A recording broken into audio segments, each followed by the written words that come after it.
Hello, good evening, everyone, and on behalf of Bangalore Literature Festival and Bangalore International Centre, a warm welcome to WorldLit.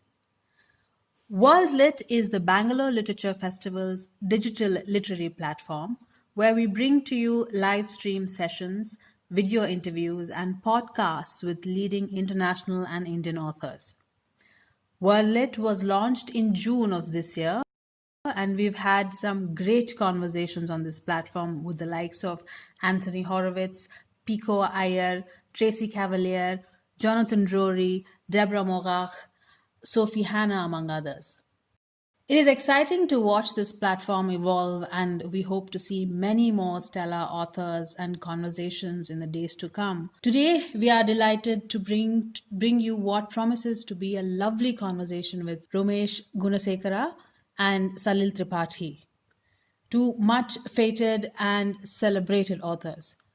Their detailed bios will appear in the chat box, and please feel free to post any questions you may have in the Q&A box. Thank you, Romesh and Salil, for making time for this session. Over to you, Salil.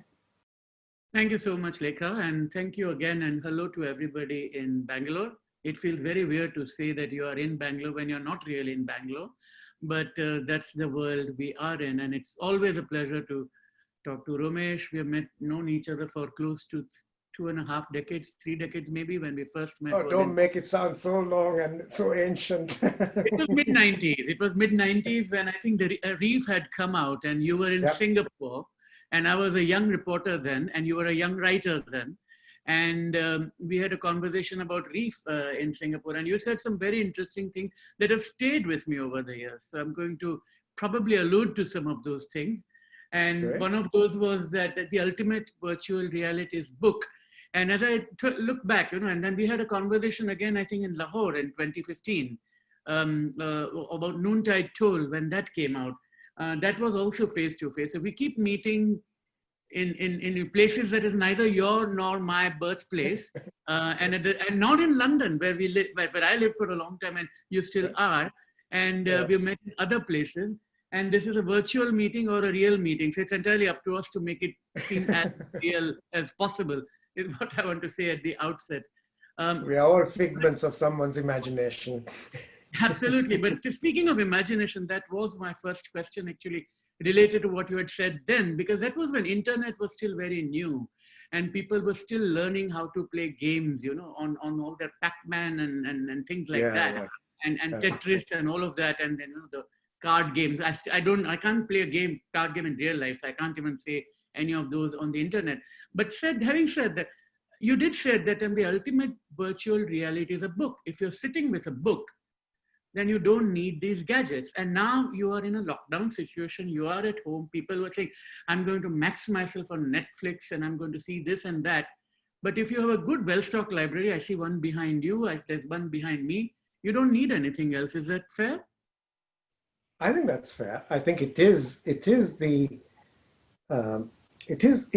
not just the ultimate virtual reality. In some ways, it is the reality, because being human beings, we live with our thoughts, we live with words, we live with a certain mental processes, and that's what is plugged into books as well. Obviously, not everyone is into books.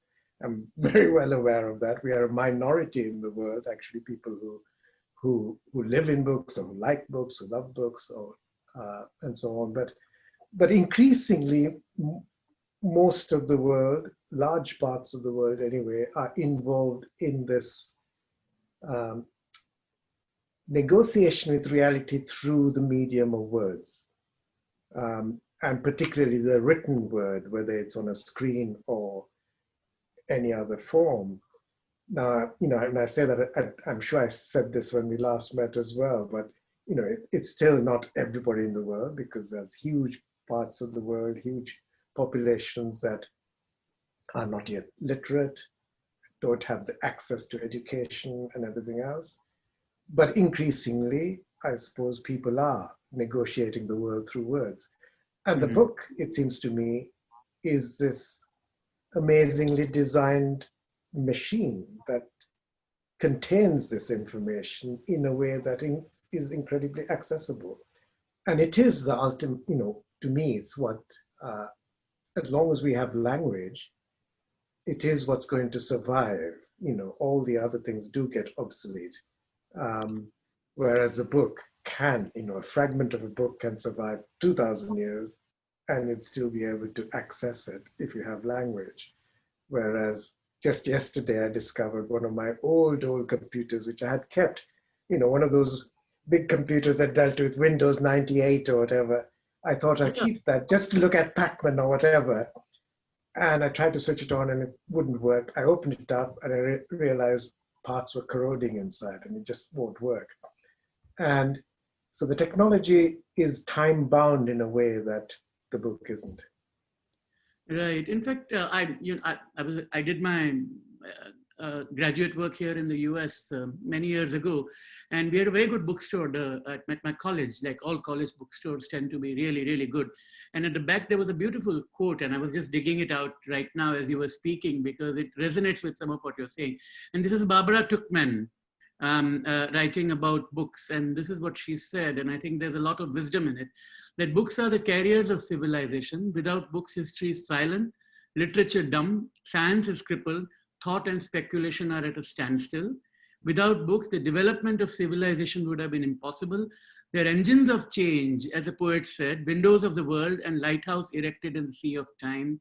They're companions, teachers, magicians, bankers of the treasure of mind. Books are humanity in print. And I think there's a lot of wisdom in that which is an ideal thing to have in a bookstore at the back. Which brings me to the wonderful book you've written, Suncatcher. Sunbeam is the name of the bird that Jay, or do you call him Jay or Jay? I call him Jay. Yeah. You do call him Jay. Yeah. Right. I mean, it's just one of those names that other names are often shortened into. Right, right. Whatever they are, Jayanta, Jay Sundaram, whatever it is, often comes down to Jay. I remember him as a cricketer, not as a politician, but let's leave it. Yeah, yeah. And no, but speaking of Suncatcher, I think for those of you who may not have read it very briefly, the plot is about coming of age. It's about young boys waiting to become men, and a nation waiting not to lose its innocence, but at the cusp of that period. And this is Sri Lanka when it was Ceylon, and what is going to follow from that. Critics have seen traces of Fitzgerald and Gatsby's story. Some critics have also looked at Tom Sawyer and Huckleberry Finn. It's about two people, it's about class, it's about the clash that might tear apart the country, but it's the different kind of a clash that actually is being talked about, which is the one of economic class. And the one who has inherited money versus one who is making money and is on the go and rising. And still the whole, I mean,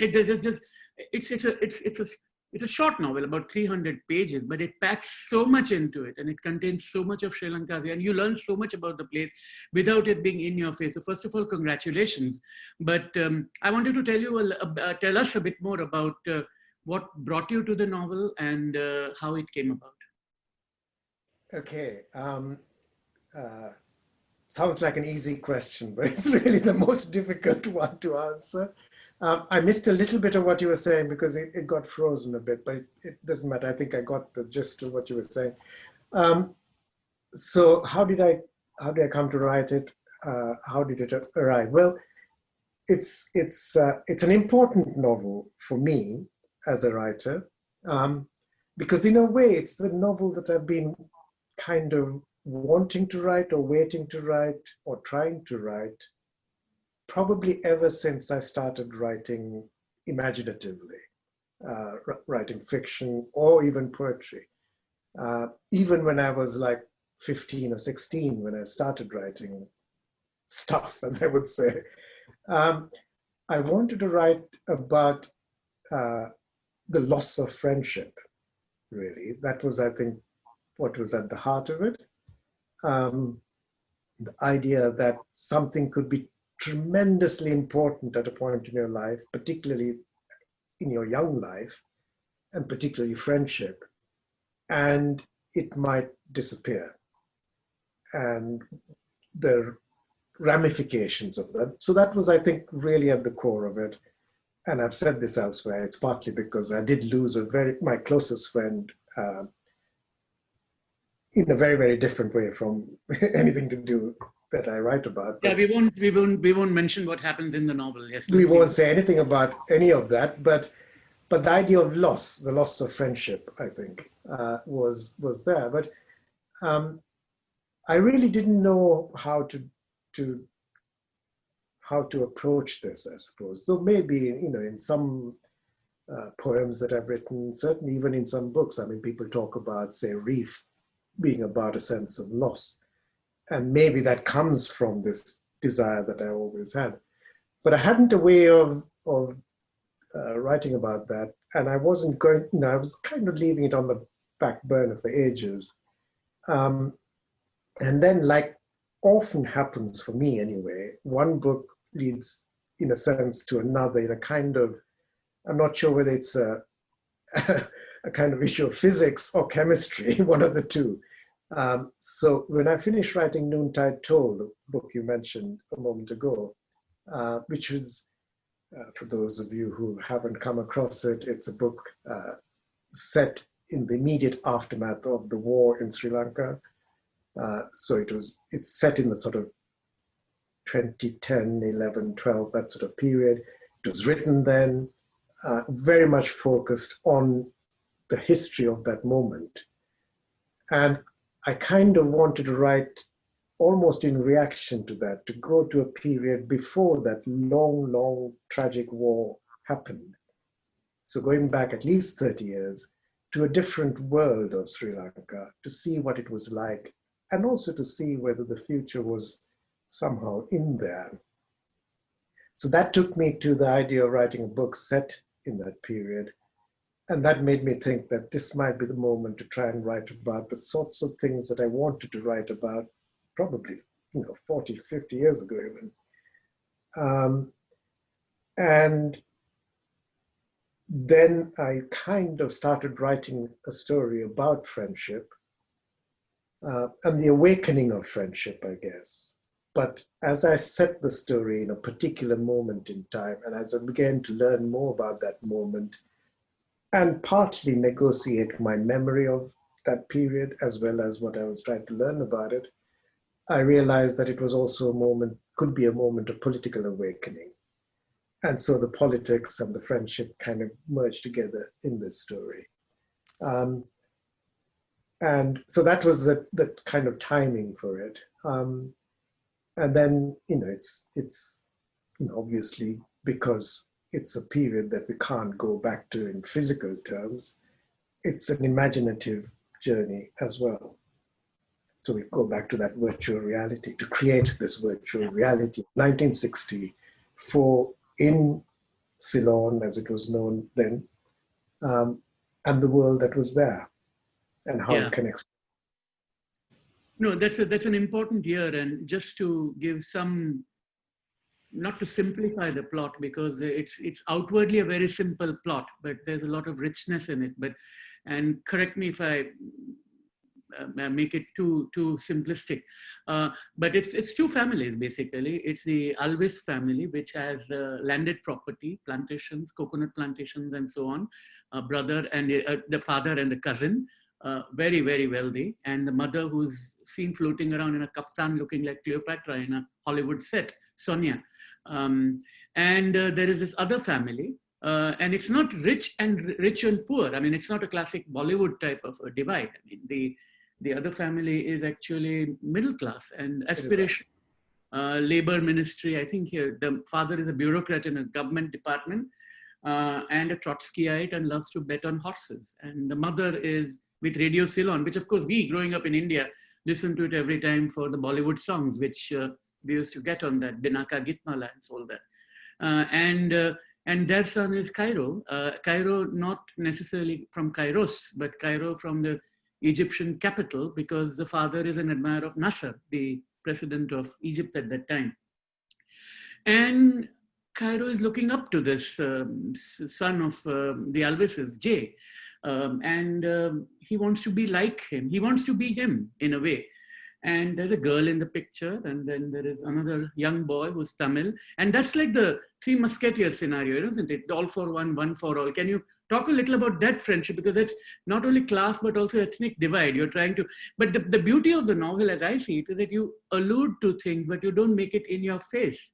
The storm that is about to come, you know, the ripples that can be felt, you don't make it that obvious. If you can speak a little bit about that part of the Well, I suppose it is. I mean, it's this boyhood friendship, I suppose. So the strong bond is between Jay and Cairo.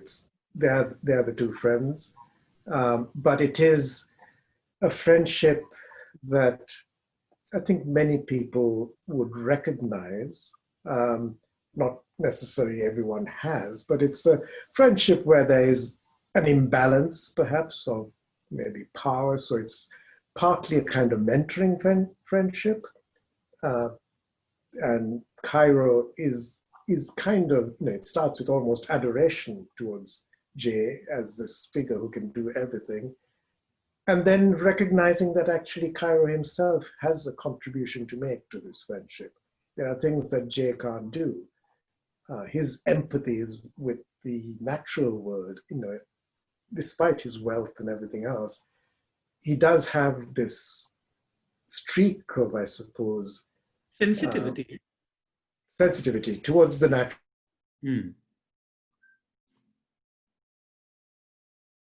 You're has an empathy towards other people, I think.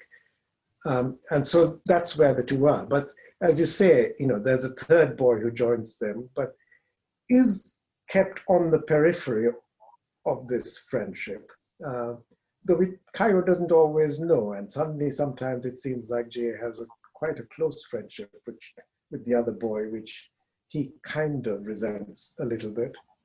But it is that idea of, I mean, none of them are kind of gangy sort of boys, but they kind of come together, and they do see something to be gained by being together. But the question is, how together are they really? I suppose that's part of it. And what goes on for Cairo is, I suppose, is his slow realization of how the world works and how other people in the world navigate that world or use that world. And he begins to understand, I suppose, I think it probably is a phrase in the book, the price of the privilege that Jay has. And he begins to also understand a little bit about the politics of his father and the politics of the previous generations, I suppose. But it's a very slow understanding of that. And it's something that he then probably has to carry on throughout his life, I guess. Yeah. But the friendship, just one thing on the friendship part of it. I remember when I was talking to someone, I was in India to launch the book before pre-COVID, as it were, at the end of last year. And I remember someone interviewing me and telling me, actually, yes, they can understand, because everybody kind of either wants to have a friend like Jay or is a Jay to somebody else, as it were. And that's true. It's also not true, because in a way, there are lots of people who wouldn't want a friend like Jay because he's just a bit too overpowering, a bit too dominating, and so on. But there is a sense in which all of us are that kind of figure, or we have that kind of figure that we are approaching. Yeah, and the other part, we have not yet mentioned the fourth person, the Atanyan equivalent, you know, Jerry here. And that, I mean, the way I read it is that you have three friends where there is an ethnic divide, of course, because one of the boys is Tamil, but there's also the class divide, which comes in the way Jerry is treated. I mean, we don't want to go into what happens in that story, but it's interesting how they're three and one for all for one, they do come together, and there are times when they divide. And what I found very interesting throughout was that you do allude to class as a dividing line in the novel. And of course, Sri Lanka does get fractured later, but the jolt that goes through is not necessarily class, but it was something completely different, language. You allude to it, of course. You talk about the Sinhala, and so if you can tell us about a bit about the politics of 1964, because most of our viewers are probably in India. They know Bandar Naike as a name. They know that there is a Buddhist clergy, and there is this fervor towards socialism. Yeah. Yeah, I guess it is. 1964 isn't, to be frank, isn't recognized generally as a kind of watershed moment. And if you had asked me, well, last time we met, not the last time, but when we met about noontide tour in Lahore, I would have said, well, 1964, I wouldn't have remembered what was significant about it. But what I did remember was that it was politically somehow there was significance. And when I sort of decided to set the novel at that point in time, rather than 1965 or 63, or actually, one possibility was setting it at a recognizable sort of change, which was 1972 when Sri Lanka became a republic and ditched the Ceylon name and so on. That would have been a possibility. But as I kind of researched the period, I realized that actually I remembered, in a sense, why it was significant. And the significance, the year that the very strong left-wing movements in Sri Lanka, particularly the largest left-wing party of the time, fractured, really. And what was really significant, of course, and it's significant in world politics as well, is that this was a Trotskyite party, and the Trotskyites were elected members of parliament and joined the government, or a faction of them did. So they came into power on a democratic road, as it were. But as a result of joining a coalition, that party then fractured, and there was a lot of a big fallout for that whole movement as a result of it.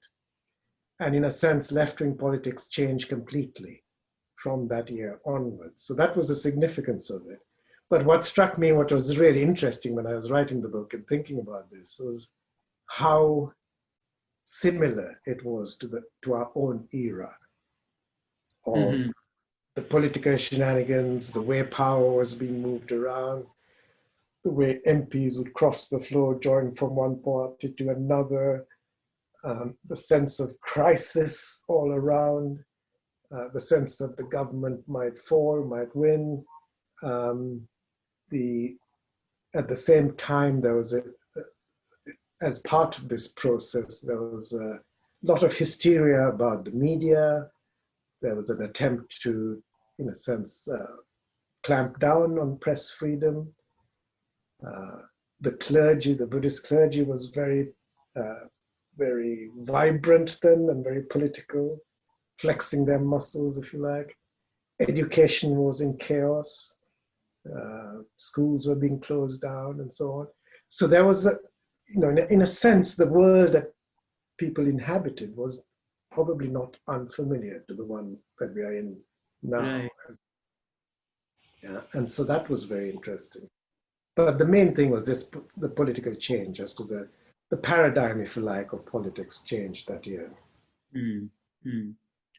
I'm taking a slight angle from what we've been talking, but in a way it's related to what we are saying, that you lived in the UK since you were 17 or 18, something like that, am I right? Yeah.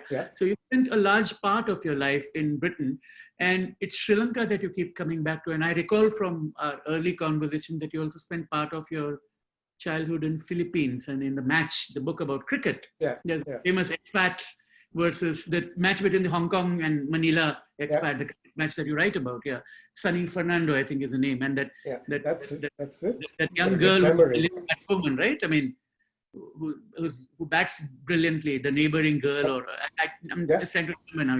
Yeah. Anyway, you've got a better memory than me for it. Cricket, I can't forget. That's the problem. I'm a cricket tragic, yes. So, well, there's a match going on right now as we speak. But it's not cricket. That's T20. That's tamasha. That's not cricket. I will ignore that. I will ignore that. No, but my question is that you keep coming back writing about Sri Lanka. Britain does feature, I mean, in a sand glass, it's told over a day and a half in London, the novel, and other characters do keep coming in and out of Britain. Even here, the Tamil boy's father is about to go for a year to Britain. So Britain does play, but it's almost at the periphery, whereas it's very much part of your main life. Is that conscious? Is that a desire to write and understand more about your own past? What's driving that? It started out, I think, well, it's partly conscious, but really, I suppose, well, let me do two or three things. I haven't always written only about Sri Lanka, but a lot of the books are, as you say. So it's part of my journey, I guess. And even one of the books that's not entirely set outside Sri Lanka, which is the book set in Mauritius, Prisoner of Paradise, has Sri Lankan characters in it as well. And the reason, I guess, is partly because as a writer, I don't think one is entirely in control of what one does. And in a way, it's a bit like, I don't know. I suppose Jay in Suncatcher would say it's a bit like fishing. When you're fishing, you eventually go to where the fish are. There's no point trying to fish where there are no fish, as it were. And if you catch one fish, you probably tend to go back there to see whether you can catch another one. Or if you're, I don't know, if you're mining for something, you hit a vein and you go there till the vein runs dry, as it were. So I think basically, when I was younger, I was writing, and I don't think I don't know, probably for 10 years, I probably didn't write stories that had anything to do with Sri Lanka. It just wasn't on my radar. And then one day I wrote a story that had Sri Lankan characters, and I suddenly felt that was different. And that it worked in a different way. And since then, I think I would say it's mainly because it's characters that probably first draw me into a story.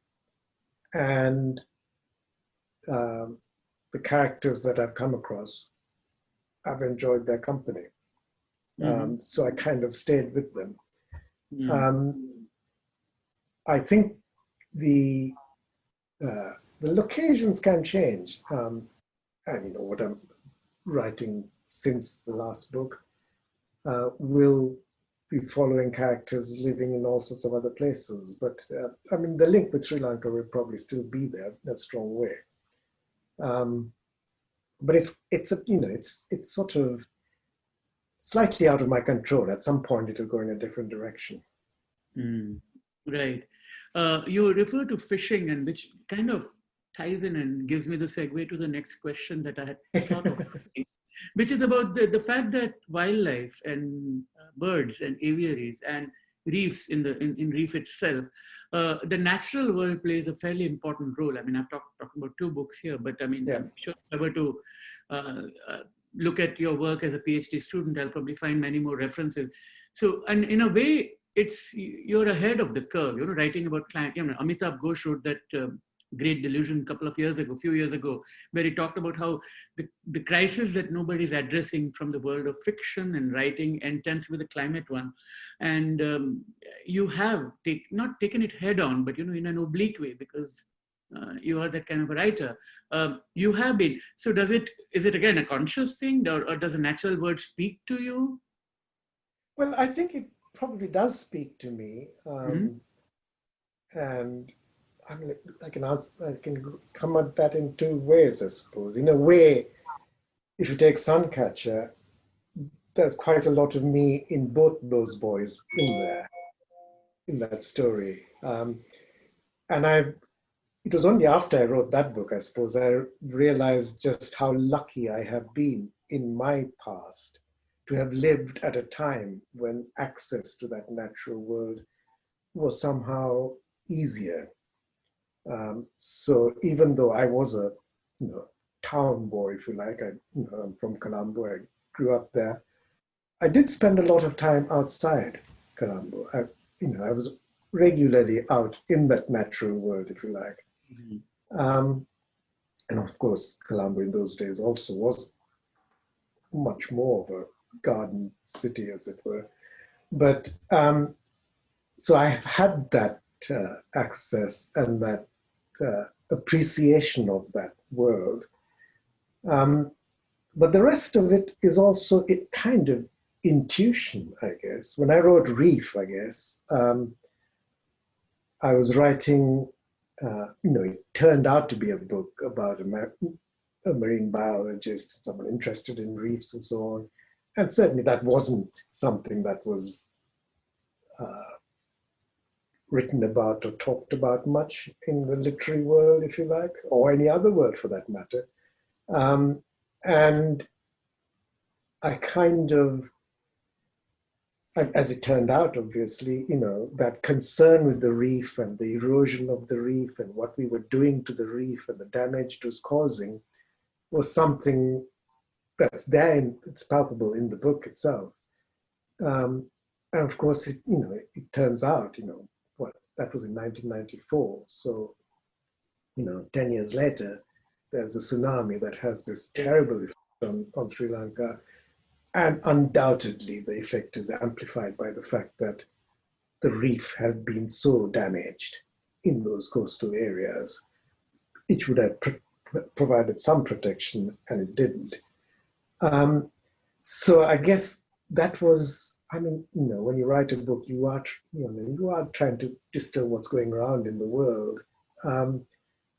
And I think, I didn't write that book thinking, oh, one day there might be some terrible thing that happens. But I just felt when I was writing the book, it was very clear to me that this is the world we live in, and the relationship between the human world and the natural world is one that is symbiotic, that we are, in a sense, feeding off each other, and we need to somehow look after that relationship. Which is why later on, when I wrote Heaven's Edge, I don't know if you've ever come across that, Salil, but that's a futuristic sort of book, set in the future, but it's set in a disastrous future, if you like, ecologically as well as other things. And I think that now people occasionally look at that in terms of what's becoming known as eco-fiction, I guess. So there is I've always had that concern, but that comes out of the kind of childhood I had, where I did have access and an appreciation, if you like, of the natural world. And that's something, again, which I want to kind of celebrate. And it's not, I know, we are living in a very, very difficult time, and the climate change issues, I think, hugely important. The wildlife issues are hugely important. And I think there are, things we need to do. But I think, in a sense, in Suncatcher, Jay is trying to sound those warnings way back in the 60s. He's like a child who has just realized that somehow something's wrong with this world. He doesn't know what it is. But what's wrong, he can see in the natural world and what is happening to that natural world. So one of his big things is the idea that somehow the city he's living in is somehow damaging the environment, though he wouldn't put it quite in those terms. But if it was happening now, I think he would say, yes, things are really, really bad, but there are good signs as well. There is a much greater consciousness of what we're doing wrong. There's much greater effort to try and do something about it. I know we've just had Richard Attenborough talking about the numbers of species that are disappearing and so on. But there are there are small stories of things that are improving as well, and where we can try and help things happen. And I think, in a way, understanding or having an appreciation of that natural world is the first step, really, so that we do actually enter a relationship with it somehow. Imagine. Yeah. No, I'm not deliberately trying to go back to our earlier conversations, but there was something else you had said in the 90s, which was very telling about the importance of islands as a person you're writing, how writers from islands look at the universe differently. And later in Lahore, when we touched upon the same theme again, you had said because islands are nice laboratories. And, you know, Philippines, bunch of 7,000 islands, something like that. I think 7,000 islands. Yeah. Sri Lanka itself is an island. England, where you live, is an island. The Mauritius novel I've not read, but that too is an island. So I just wanted to tease your thoughts on that a little bit. Well, I think I have thought a little bit about that because it comes up every now and again. But yeah, I think it is. Again, it's a metaphor, I guess. Yes. A really interesting metaphor for a lot of things. A bit like, you know, reef is an amazingly rich metaphor for the way we live, the way we relate to other things, the way the imagination and memory works. What's important in a reef is, you know, the sensitive top layer, but what kind of gives it substance is its dead mass of skeletal reef sort of thing. In the same way, islands, I think, are interesting metaphor in the sense that it is where you can see on a micro level, if you like, things that have implications for the macro level. But it's also really interesting to me because, of course, you know, The Perfect Island, again, is a book. You know, between those covers, as it were, is an island that you enter. And, you know, it's Prospero's island, if you like, that you enter, that magic realm into which you give yourself for a couple of hours or a couple of days or maybe a lifetime if you really love the book. And that's where you live and that's where you thrive. And that's where you begin to see how the world works. So to me, I think that's part of it. So I think in a way that notion of island goes from the individual, if you like, how we carry certain things for ourselves, connected. You know, maybe it's part of an archipelago. No man is an island. It's obviously true. No woman is an island. That's obviously true. But at the same time, we are entities. And it can grow into whether it's a cultural island, whether it's a national island, whether it's a geographical one, whether it's the planet, or whether it's a book. Yeah, absolutely. And I mean, we are always alone in a crowd, and I mean, now there are no crowds. Especially. At least 6 feet apart we have to be. But yes, so that's absolutely very well said. I wanted to ask a little bit about music, and the reason I wanted to ask was that you're writing about 1964 in this novel, which is, of course, you know, the Beatles are everywhere at that time. And you allude to their song, you know, the boys on a cycle and singing, I Want to Hold Your Hand while going down. And I think Clarence, isn't it, who tells Cairo that the Beatles have now made a film, obviously reference to Hard Day's Night. So the Beatles clearly play, and I think there are a couple of other motives. I think you referred to an Audrey Hepburn song of Huckleberry in particular. So I just wanted to know, I mean, to what extent it was an in-joke for yourself, kind of recognizing what matters to you. Where do you want to bring the music in? Where does it amplify? Where does it enhance the mood? What role does it play? But did it play in this novel? And the ones in the past, which I've not read as closely because I've read them some time ago. Yeah. Well, I don't know. Someone did ask me to do a sort of Spotify list to go with this book because there are some references to music. The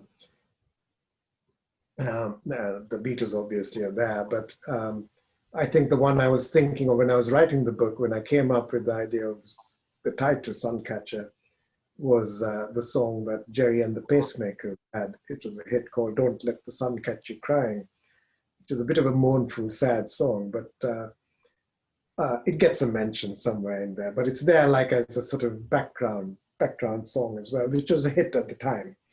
And I thought about that, and there are, as you say, Moon River is mentioned in there. Jim Reeves is mentioned. Jim Reeves, for some peculiar reason, was the most popular singer in Ceylon of that era, possibly of any era in Sri Lanka, for reasons I can't quite work out. But anyway, there is a kind of soundtrack there. But it made me think about music and writing. These days, I know lots of young, not only these days, but for a few years or maybe a decade or two, writers have used popular music as a kind of sign, as a shorthand for atmosphere. Personally, I don't think that works because, and when I run master classes and things like that, I do often tell people, actually, it's great you have this track, as it were, mentioned, but I don't know it, so it doesn't do anything for me. And so, these cultural signifiers have to be really, really universal, or they have to have some very, very smaller effects, if you like. So, something like the Beatles is fairly universal, but even that, every cultural thing is hanging on there by their fingertips all the time. Any moment they can disappear out of consciousness, and the younger people will say, well, it wouldn't mean anything to them. So I try to, if I have music coming into a story, I try to use it where either the words themselves have a meaning that is relevant, or there's something else that's sort of it fits in with that makes it relevant. Otherwise, it's a sort of private joke, I guess, or a private reference, which some people get. So, I mean, an example of a more private reference is in Reef, for example, there is a soundtrack in my mind, because that's largely set in 1970, I think, 70, 71, that sort of period. 69, 70, 71, I think, that sort of period. Soon after the Summer of Love in the US, as it were, which was having its ripple effects around the world. And so that's meant, it's there. People may not notice it in Reef, but it's there. And there's a moment where, for example, the narrator there, Triton, is overhearing something, and he makes a gesture or something. And there's a phrase there which is an entirely private joke for me, which is where he says something like "kiss the sky." "Kiss the sky" is a phrase that comes out of Jimi Hendrix' Purple Haze song, if you know it at all, which Triton would have no connection with at all. But in terms of his emotional feel, that would have been the feeling there. So I think it's just using songs or phrases for whatever reason. In my case, mostly it'll be for the musicality of the words of a title or something like that. And for just a tiny little tinkle. Yeah, no, that's very, very useful and very important. And you use sounds also, right? I mean, there's a phrase that I picked up from, I think it's from Sandglass, where you say, what they scale upon scale of grandeur that sometimes can go wrong in the grandeur of heaven. And the line you had was, what they really need to do is imagine a stilled heart and the peace that can only come from the absence of conflict, of abrasion, of sound itself. So the whole relationship between sounds on one hand and silence on the other, which was a very personal, I suppose, question, is that when you sit down to write in the lockdown period or even otherwise, in a way it doesn't say, do you have something playing at the back when you write? Do you like listening to it? No, I not at all. And again, I think I wrote about this in that piece about it's for a website called Large Hearted Boy, I think, on music and writing. And I mean, all these things all change, I guess. When I was young, I think, when I was a 17-year-old or 16-year-old writing, then music was there all the time. Whether it was, whatever I was listening. And I used to, love all the singer-songwriters all over the world, but a lot of American writers, I suppose. And, they would be playing in the background. And my writing was really, really bad. And I think when I started writing a bit more seriously and wanting to get shape my own thoughts and words and try and make something out of it, then I realized I needed silence. Or I needed the absence of music, or the absence of certainly lyrics, I think. The idea of somebody else's, in a sense, something that's close to what I was doing. I didn't need, actually.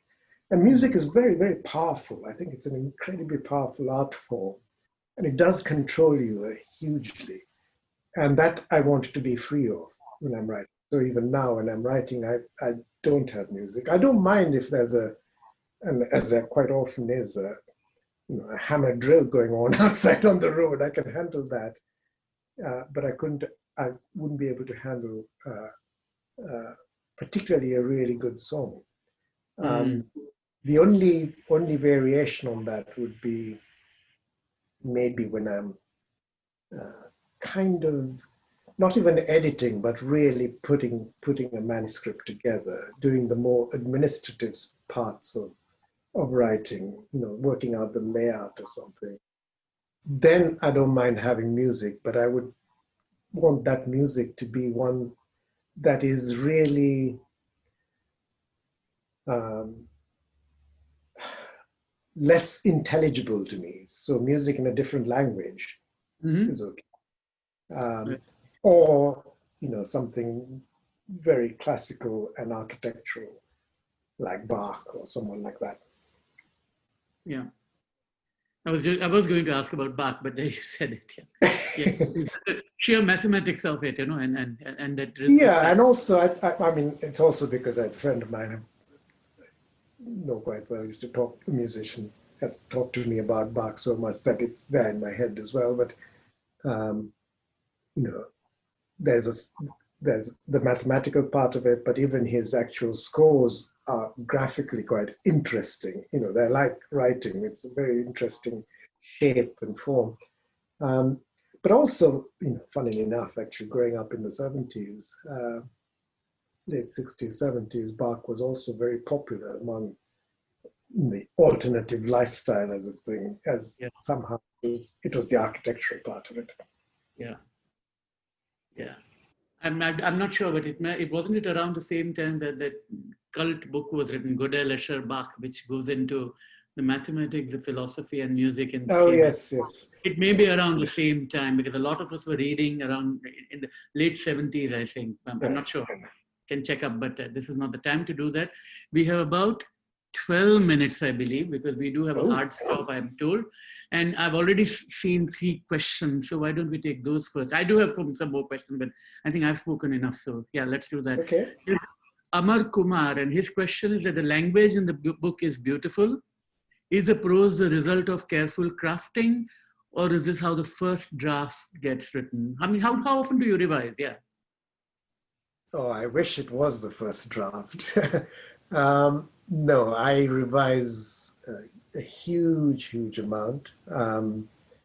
Sometimes if I'm teaching a class, I occasionally show a photograph of the pile of manuscript papers for one book, and they usually at least pile up to at least half my height.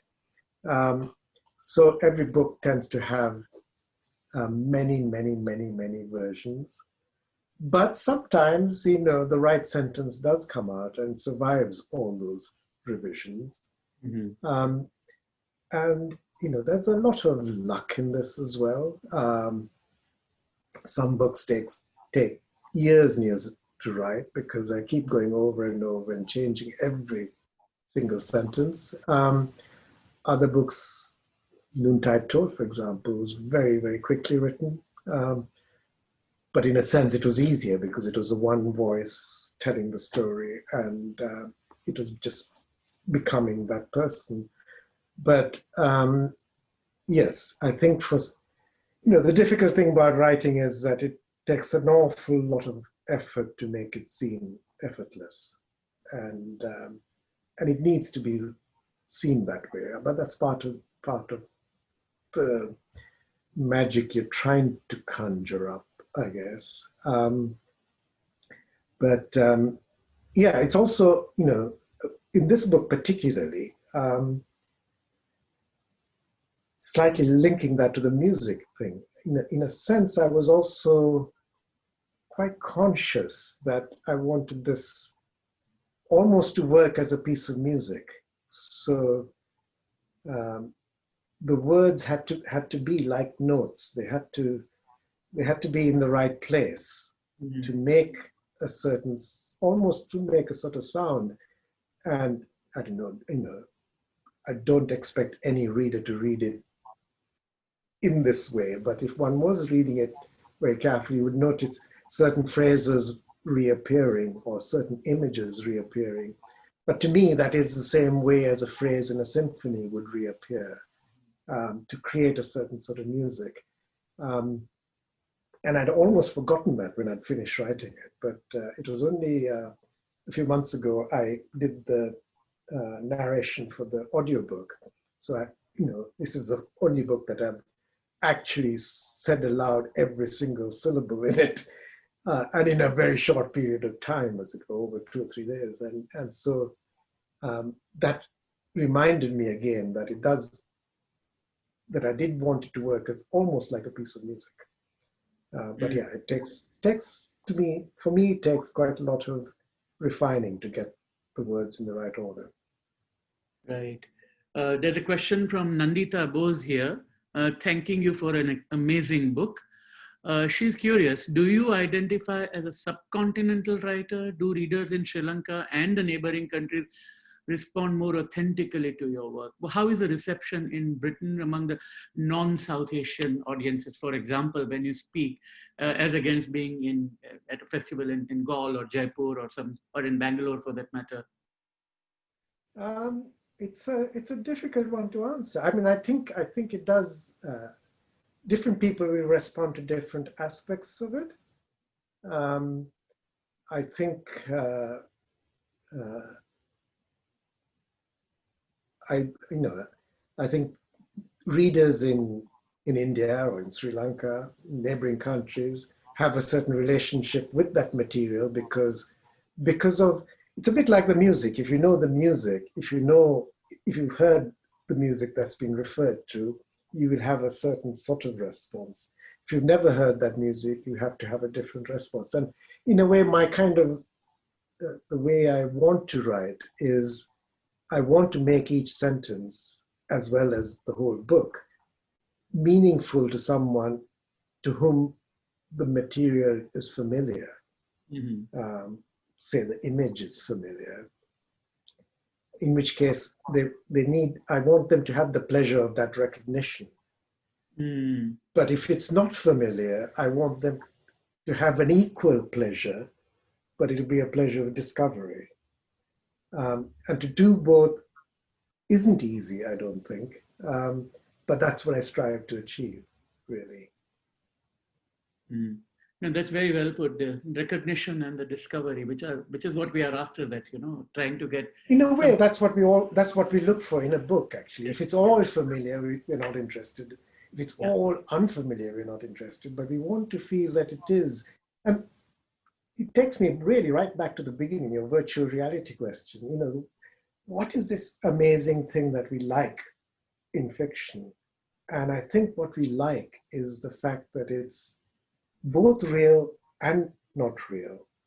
And that's what's so amazing when we kind of love a book and we go to where the book is set, the way people go to, I don't know, they go to Dublin because they love either the Dubliners or Ulysses, and they will follow Leopold Bloom's footsteps, even though they know Leopold Bloom is an imaginary character. He didn't have footsteps, but they would follow. Or you go to Jane Austen's Bath, and you can go on a trail, as it were, and people do, and they get a kind of pleasure, even though they know it's not a real character that they're following. And I think it's just the way it rubs up against reality. It's something that I think as readers we love. Yeah.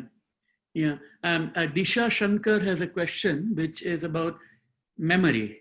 That is memory within a narrative a reliable tool, which kind of I mean, you allude to some of that in your previous answer, especially if we have an unreliable narrator. And I want to again go back to our old conversation where you had once told me that you journalists have it harder than fiction writers. The reason being that you can make stuff up and journalists cannot. Now, there are lots of people who are of the view that journalists only create fake news who will probably disagree with that in the current time, the credibility that some journalists have, particularly on television in India. I mean, you know, they do make up a lot of interesting things. And but that said, I mean, that was an editorial comment, probably not necessary here. But the question remains that the reliability of the narrator, how crucial is it in fiction? Well, I think there's sort of two areas there. One is the reliability of fiction and its sort of truth-telling qualities. And I think there we go back to our earlier conversation. And yes, so in journalism, you're meant to tell the truth, but you often end up telling a kind of lie because it might be a partial truth. And in fiction, you're, in a sense, setting out to tell lies. You're creating something that's not true. But in the process, hopefully getting at some truth about the way we live or the way we are or what's important or something like that. So there's, I think, a reliability in fiction is, we know when we read a book that is meaningful, because that is not meaningful. That's pure entertainment. It's just for the moment to pass the time. That's a different kind of fiction. And legitimate fiction as well. But then there's the other side of that question, which is the unreliable narrator and how you deal with it. There, I think that's kind of a technical sort of question, whether the unreliability of the narrator is part of the story and part of the pleasure of the story, or is the unreliability of the narrator simply because of the weakness of the writing, that somebody just hasn't taken close enough attention to things. So in my mind, the way I would answer that is to say that in a book, in a novel, I think you're trying to create a world that your reader can believe in. And therefore, even if it's a fantastical world, it has to have a logic to it that makes sense. So within that, you can't have unreliability. It has to, if things have to follow their own laws that are true to that world in that novel. So unreliability then is simply a way of somehow telling your story and a way of giving other glimpses of it. That's okay. But there's a deeper question there, which is to do with how you use memory and how reliable that is. And that is quite important for this book, Suncatcher, set in the 60s. The 60s that I remember, and I have direct access to, but how reliable is my memory? My memory isn't great. I think it's not a very good memory, but I also realize it's actually better than a lot of other people's memory. So I don't quite know how to judge it. And with this book, there are really practical issues. There were things that I wanted to know what it looked like or what happened. And I can remember certain things, and I wanted corroboration to that. And it was impossible to find because the people who could corroborate are no longer with me, as it were. They've passed on. And so I've had to either make it up or make it make sense within the book. Well, my great takeaway, I know we are on the hour now, but my great takeaway from what you said is the size of your manuscripts. You were talking about how much it is and how you squeeze that into short books, but which are so engrossing and profound. So thank you for all your writing, and look forward to more conversations and therefore more books is what I would Definitely. End that. Yeah. Thank you so much, Salil. It's been a pleasure to talk to you again. We should do it a bit more frequently than this. I think we should, yes. And in the real world, I hope sooner rather than later. But Raghu, I turn it over to you, Raghu, now. Or Lekha, yes. Thank you. Romesh and Salil for what I think can be described as a pleasant ride through a convergence of memory, history, politics, nostalgia, music, and the keen craft of Romesh's writing in a way that only Salil could have done. Thank you both, and thank you to all those who tuned in. Have a lovely day, both of you on the other side of the world, and good night, everyone else. Thank you.